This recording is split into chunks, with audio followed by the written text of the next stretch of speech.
Bugun men Minecraftda Vardan haykalini 1 daqiqada, 1 soatda va 12 soatda qurib ko'raman. Va albatta 1 daqiqada quriladigan Vardandan boshlaymiz. Birinchi Vardanni o'yinda bor hisobda yo'q deb unga kerakli bloklarni oldindan to'pladim. Lekin shunga ham qaramasdan juda ko'p xatolar qildim. Oxir-oqibat Vardan qurilishiga 1 daqiqadan sal ko'proq vaqt ketdi, lekin shunga qaramasdan u tayyor. O'ylaganimdan ham yaxshi chiqdi. Yana men buni ataga 1 daqiqada qurganligimni ham hisobga oling. Bizda yana ikkita qurilish qoldi, 1 soatli va 12 soatli. Oxirgisi albatta sizni lol qoldiradi. Lekin hozir 1 soatda Vardan qurilishga urinib ko'ramiz. 1 soatlik Vardan uchun bloklar to'plashdan oldin kelinglar bitta yaxshiroq porox ferma quraylik, sababi mana bu haqiqiy dahshat. 1 soatda 1 stak porox olib keladi. Qurilish uchun bloklar ham muammo bo'lmaydi. Fermani taxminan mana shu yerda qurishga qaror qildim. Ferma qurilishi uchun kerakli narsalarni to'plash muammo bo'lmadi. Aytgancha ferma soatiga 4000 tadan porox olib keladi va uni bunday zo'r qiladigan narsa mana bu pigmentdir. To'g'rirog'i uning oddiy olamda zombiga aylangan versiyasi, sababi u nayzani ko'tara oladi. Nayza ham oddiy emas, juda qattiq sehrlangan. Bu zombi cho'chqaga har safar qorbola qo'ratganda uni jihli chiqadi va nayzasini to'g'riga qaratadi, lekin hech qachon qorbolaga yetib bora olmaydi. Ularning o'rtasiga esa kriperlar tushadi. Shu nayza esa kriperlarni sanchadi. Nayza esa juda qattiq sehrlanganligi uchun tushayotgan porox miqdori ancha ortadi. Fermaning eng asosiy qismi shu edi. Endi ustida biron xil porox ferma qursak kifoya. Xo'sh, endi 1 soat AFKda turib ko'ramiz qancha porox olib keladi. Bu onlar yetib keldi. Eski fermadan 54 marta yaxshi. Endi mana bunday qilsa ham bo'ladi. Rostini aytsam, bu fermani Vardanlardan oldinroq qurgandim.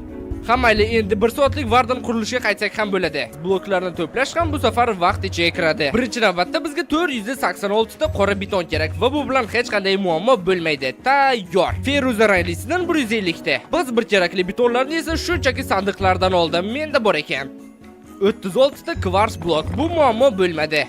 Faqat menga kerakli kvars blok bo'lishi uchun pechkada pishirish kerak ekan, bilmasdim. Aytsam ishonmaysiz, menga qo'zi qo'rin oyog'i ham kerak ekan. Yaxshiyamki 40 dona. Hech tushuna olmadim, nahotki qo'zi qo'rin oyog'i shu qadar chiroyli blok. Pechkaga solgan kvarslarim ham tayyor bo'libdi. Yana qurilish uchun bizga ko'pgina jur ham kerak bo'ladi. 70 ta feruza va 60 ta qorasidan. Shu sabab kichik bo'lsa-da qo'y ferma qildim. O'sha yerda ularni ko'paytirib, jurlarni oldim. Qizig'i bunaqa fermachadan 3 ta qildim. Hammasini bir joyga to'plashga erindim. Nima bo'lganda ham kerakli jurni to'pladim. Endi faqat boya quruq betonni oddiy betonga aylantirish qoldi.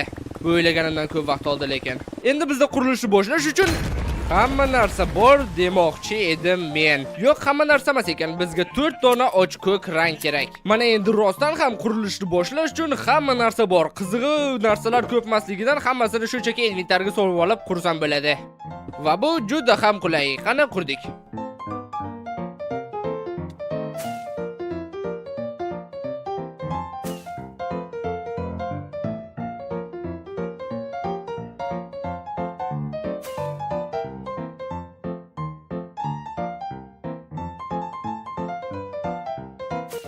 Bir soatlik Vardan ham tayyor. Bunisi 1 daqiqada, bunisi esa endi 1 soatda. Rostdan ham farq bilinib turibdi. 1 soat uchun ajoyib natija. Izohlarda sizga necha soatda qurilgan Vardan yoqqanini yozib qoldirsangiz bo'ladi. Biz esa hozir va nihoyat 12 soatlik Vardanga o'tsak ham bo'ladi. O'sha bahaybatiga. Men bu videoni ko'rayotgan barchani Artcraft serverdagi anarxiya rejimiga taklif qilmoqchiman. Anarxiya o'zi nima? Bu yerda kuchlilar g'olib bo'ladi. O'yinchilar bir-birlari bilan bellashadi. Xohlasangiz orqali kuchaying, xohlasangiz avtoshaxtada konchilik mahoratlaringizni ko'rsating. Ustiga ustak serverda ulkan yangilanish bo'ldi va endi u har qachongidan ham yaxshiroq. Cheaterlar ham endi joningizga tegmaydi, sababi ularga qarshi anti-cheat tizimini ham juda qattiq kuchaytirdik. Yana bir yangilik, yozgi ta'tillar munosabati bilan barcha donatlarga 40% gacha chegirma e'lon qildik. Chegirmalar yoz oxirigacha davom etadi va u rostdan ham bahaybat bo'ladi, lekin qanchalik bahaybat bo'lishini tushunishingiz uchun mayli loydan karkas qurib beraman va u mana shuncha bo'ladi.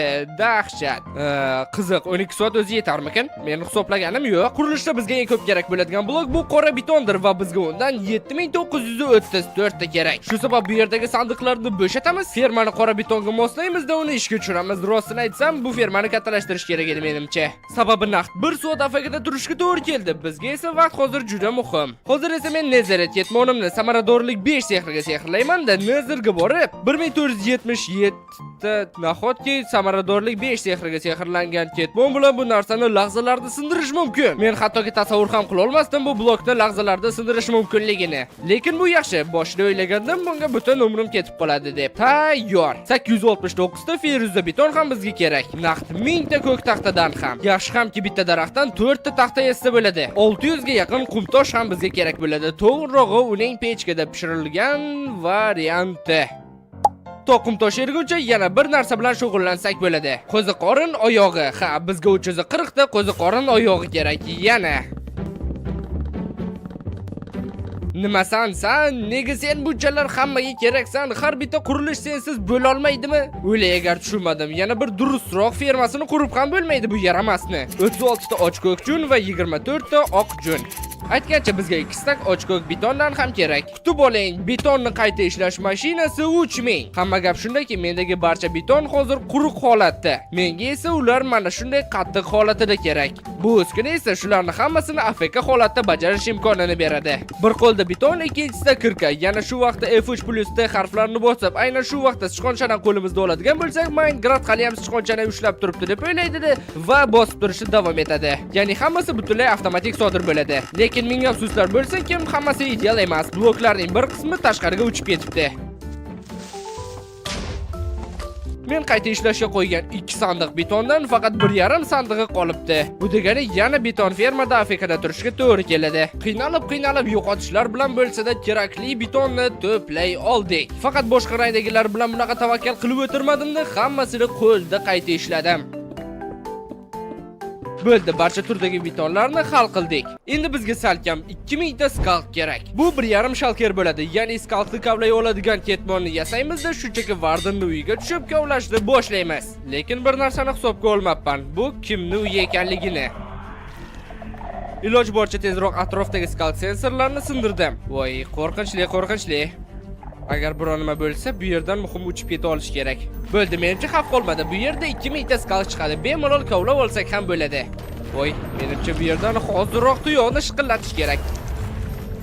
Bunday tor joyda Vardin bilan birga bir qolish haqiqiy o'lim degani. Bu ketishda hech qanaqasiga skalk to'pla olmaymiz, lekin u bizga baribir kerak. Bizda ikkita yo'l bor. Yoki skalk ferma qurish, yo Vardinlarning paydo bo'lishini olamda butunlay o'chirib qo'yish. Ha, shunday qilsa bo'ladi. Va bu narsani amalga oshirish uchun bizga mana bu narsalar kerak bo'ladi. Yana ozgina jun ham. Bu mexanizmni qurganimdan keyin mening olamimda birorta Vardin paydo bo'la olmaydi. Boshlanishiga bir xil skalk katalizator topamiz, masalan mana bu. Va uni atrofini jun bilan o'rab qo'yamiz. Vardin chaqira olmasligi uchun yaqin atrofdagilarni ham yoki butunlay yo'q qilsa bo'ladi boshqalarni. Ehtiyotkorligimga qaramasdan bir necha marta baribir Vardin paydo bo'ldi. Shuning uchun qochishga joy tayyorlab qo'ydim hattoki. Va o'sha yerda Vardin qaytib uyga kirib ketishini kutdim. Agar hadeb Vardin o'ldirishga urinayotganini hisobga olmasa, agar bu narsani qurish umuman muammo emas. Bari tayyor desa ham bo'ladi. Endi shunchaki suv quyib, junlarni olib tashlasa kifoya. Bu narsa qanday ishlaydi desangiz, juda ham oddiy. Shunchaki men mana bu porshanga o'q uzaman va o'q tovush chiqaradi. Tovush esa skalk sensorga boradi. Skalk sensor Vardinni chaqirishga urinadi.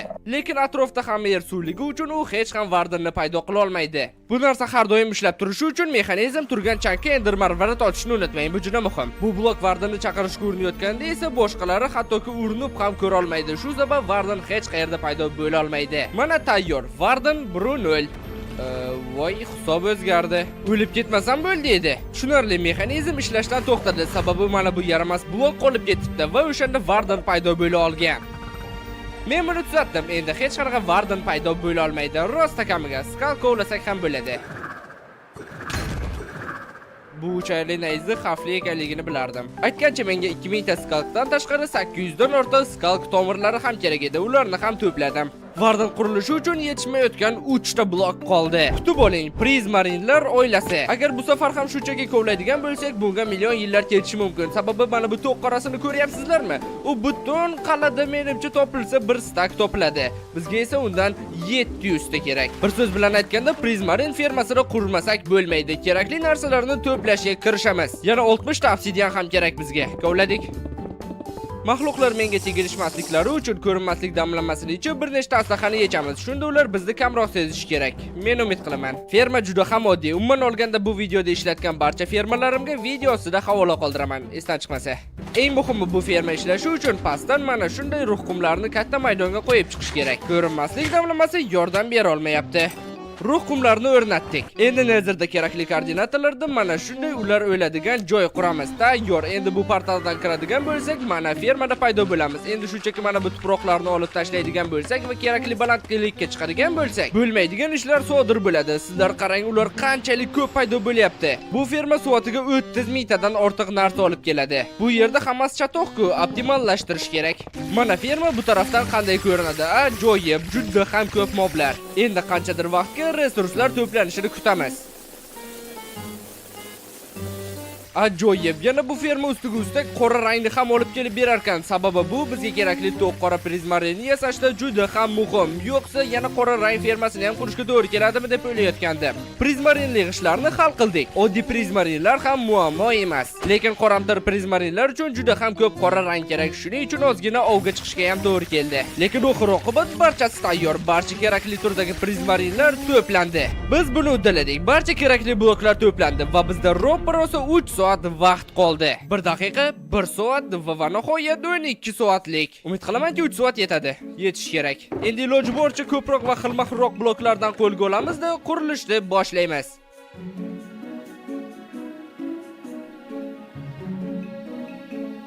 Mana 20 daqiqada nimalarga erishdik. Yomon emas, allaqachon kimning oyog'i ekanligi bilinyapti.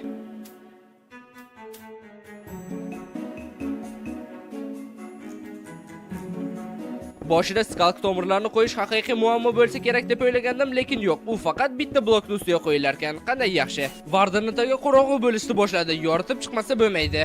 Va albatta ichini ham albatta yoritamiz.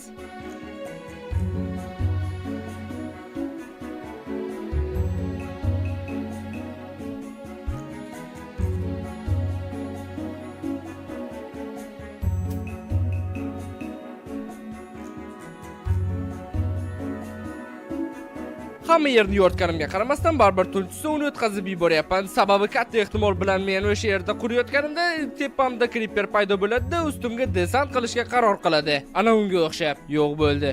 Charchadimmikin? Qurilish vaqtida qarasam, bir blok menga yetishmayapti. Kvars blok. Axir men bunaqasidan pechkaga boya solgandim-ku deb pechkaga qarab uchdim. Yo'lda qulab tushganim mayli, borganimda pechkada hech qanday kvars yo'q ekan. Keyin yetib keldi. Men uni 1 soatlik uchun kovlagandim-ku. Buning uchun boshqa kvars kerak bo'lsa kerak deb qarasam, 276 ta kvars blok kerak ekan menga.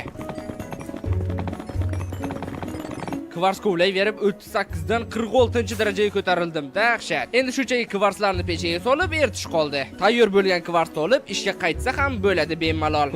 Charchab ketdim. Tanasini tugatdik muhimi. Faqatgina bosh qoldi.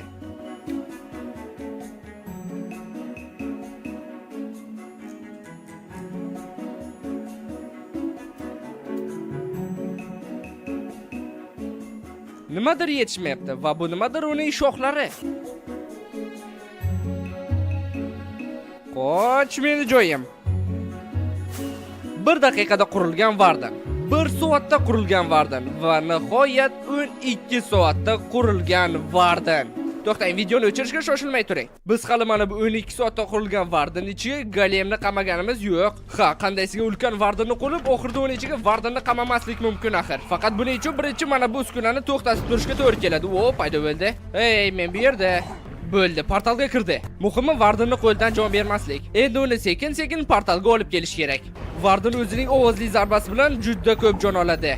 Lekin men uni portalga kirita oldim. Lekin ming afsuski, vardan xato joyga qulab tushibdi. Shu sabab yana bitta vardanni olib kelishga to'g'ri keldi. O'zi birinchisini ham olib kelish oson bo'lgani yo'q edi. Lekin bu safar hammasi o'xshadi. Vardan o'sha yerda va u hech qayerga ketmaydi u yerdan. Bu videoni tayyorlashda men juda ham ko'p mashaqqat chekdim. Agar sizga qiyin bo'lmasa, iltimos videoga like bosib, kanalga obuna bo'ling. Va kelasi safar qaysi hayvonni qurishni ham yozib qoldiring.